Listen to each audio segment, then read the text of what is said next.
More terrifying than Pennywise, more dangerous than Joker. Let's discuss. We are talking the movie The Jack in the Box. This is a low-budget British indie horror written and directed by Lawrence Fowler, who was responsible for Curse of the Witch's Doll. This one is coming out in February in 2020 by Fliers Entertainment in the UK.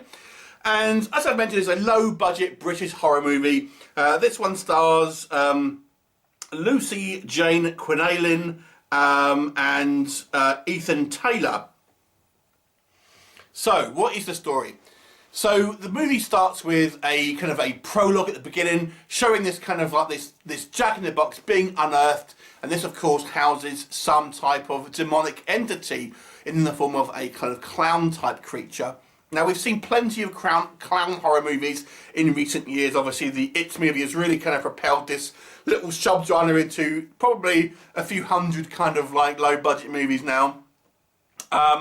This one, it kind of like has this mythology, apparently in some kind of French demonic legend about these kind of boxes that were used to kind of trap evil spirits and demons and such. At least that's according to the movie. Who knows if that's a real legend? I have no idea.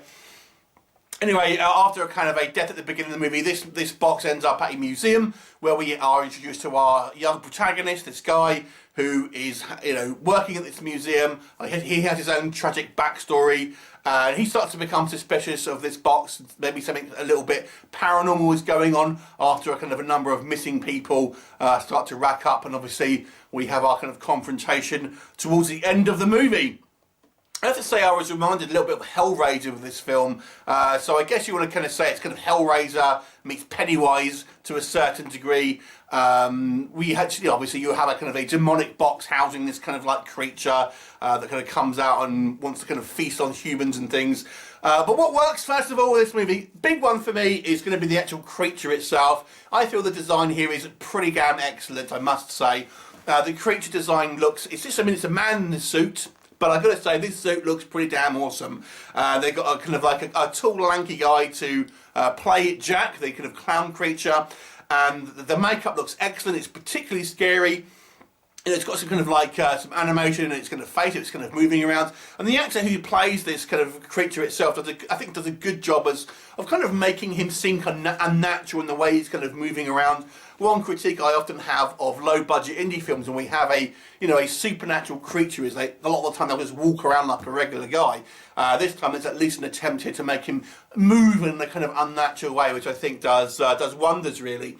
I love the setting in this kind of like old museum. It really adds to the kind of this spooky ambiance because we have all these kind of like these old displays and kind of artifacts and stuff like that. Some great scenes at night here where we have this kind of creature moving in the shadows, and there's all these other kind of like, spooky kind of relics from the past that are kind of there that kind of add to a kind of real kind of spooky atmosphere.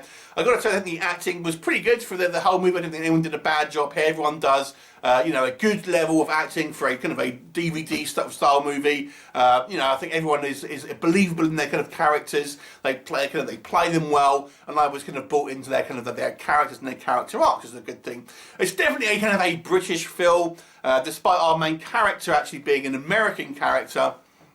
Nonetheless, it definitely has a kind of like a certain British charm to it, I've got to say. The movie is fairly well paced. I think it goes, it hits the kind of a good level of the movie being peppered with certain kind of scares and kind of, more and more frequent kind of visits from our kind of creature that are kind of like peppered through the movie, and I think, add to a kind of good pace, not over long, quite snappy. And the actual plot is easy to kind of follow and kind of make sense within the kind of logic of the movie.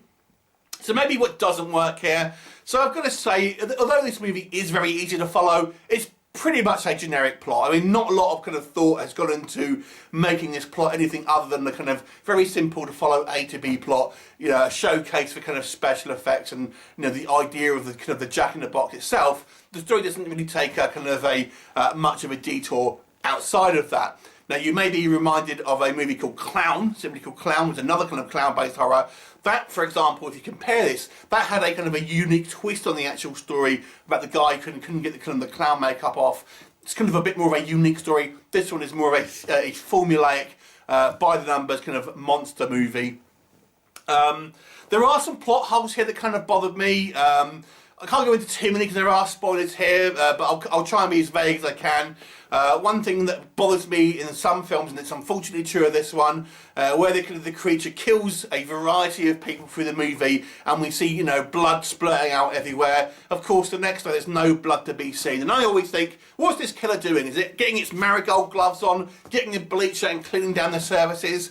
You know, clearly not, but there's no evidence of any kind of like wrongdoing apart from right at the end where it's actually a plot point that this creature has left behind all this kind of blood, and someone discovers it to lead us on to the next point. So it's very much a case of, you know, the logic kind of becoming second, obviously just to move the kind of the plot points on. There's some very obvious foreshadowing. We have a scene towards the end of the movie where we have, you know, our protagonist getting some advice from someone, and he says, "Don't forget to do this." And of course, you kind of that actually happens, but it happens without kind of going into spoilers here. He's told this warning, and of course, you know that means that actually that's going to kind of actually be an issue later on. But it's like, you know, there's a thing called blood splatter. That's all I'm going to say. You'll know why I'm saying that when you see the movie.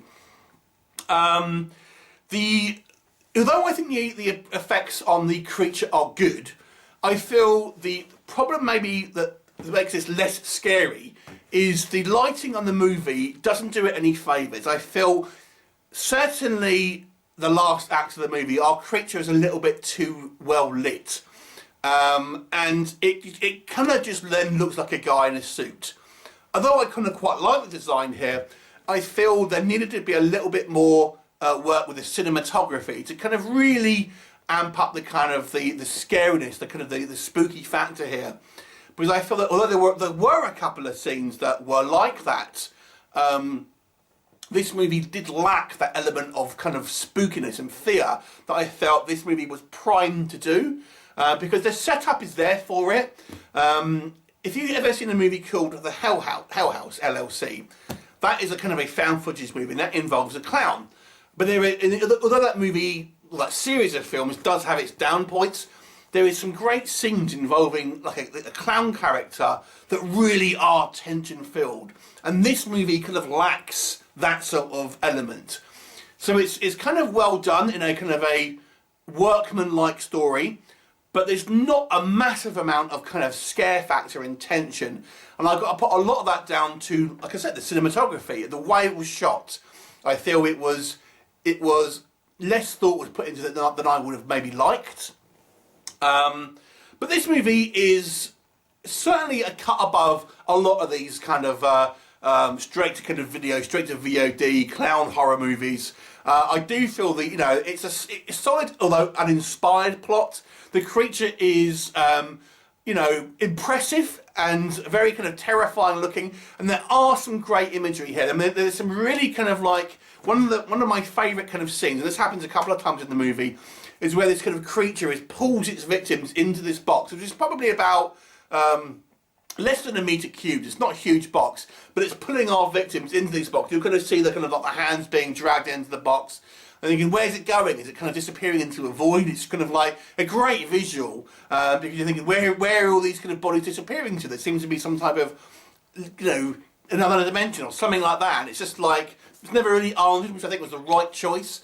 But there are some good visuals, but at the same time, as I've mentioned, I feel that there maybe could have been done a little bit more with some of the kind of the cinematography to really kind of like accentuate that kind of creepiness factor, which I feel unfortunately this movie is missing, but certainly could have done had it had a little bit more another look over it perhaps.